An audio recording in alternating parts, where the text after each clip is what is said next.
Everyone, आज हम open करने जा रहे हैं India's first went by Bishop, one of the best machine for doing packing and outlining.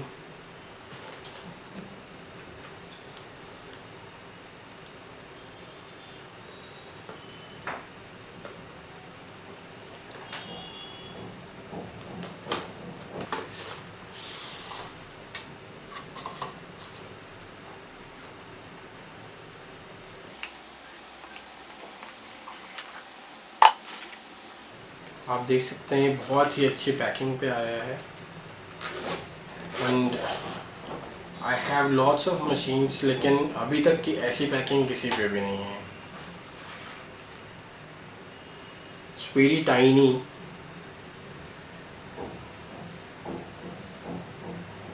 देखने में तो बहुत अच्छी लग रही है। Let's try it once.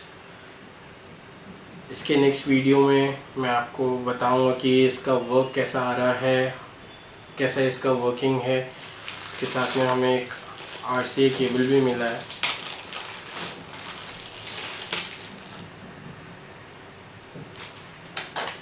And we have an warranty card also.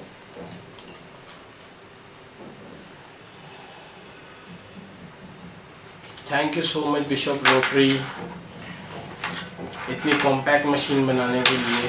And hopefully when we will start work with this machine, उतना ही अच्छा रिस्पांस मिलेगा जितना अभी तक हमको शेन वगैरह से मिलता है। Shane Thunder, Shane Spirit is very good for doing outlining, patching and filling everything. तो वैसे ही हमें लगता है ये भी जो है एक ऑलराउंडर मशीन है ये। लेट्स सी कि इसका रिज़ल्ट क्या आता है। Thank you for watching.